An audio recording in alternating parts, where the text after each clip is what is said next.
Okay, here's the drill. You can see Ollie, our keeper here, is just going to set up, and as he moves left and right, he's going to catch fingers pointing upwards.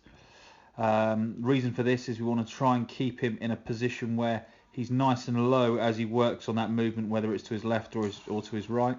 So he's in a good position where he can scoop up any low catches, dive a little bit flatter, and still have the opportunity to explode out of those legs and get up high as well at the same time. Really good at a way of keeping his eyes close to the ball. Obviously this isn't necessarily the way we would want him to catch if the ball was to move left or right here. We'd usually have him fingers pointing down and arms extended out in front, but the whole idea is generally to work on the movement rather than thinking about the catching in this particular instance.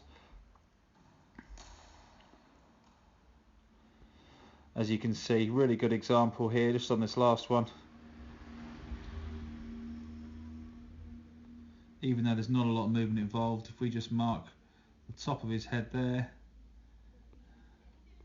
bring it down a little bit, there we go, we can see that he's well below that blue line, and as he moves, one press to the right, but he doesn't stand up out of it.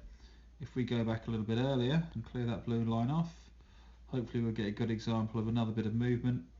Here we go again, bring that blue line in straight across the top of his head, just move that up a fraction.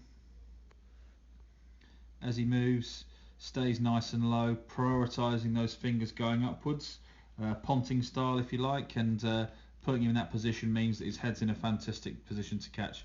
Obviously after that we then try and teach him the same movement we introduced the normal catching technique for a ball of that height. It's a really good way just to give him the understanding of how we'd like him to move and what position we'd like his head and body to be in, etc.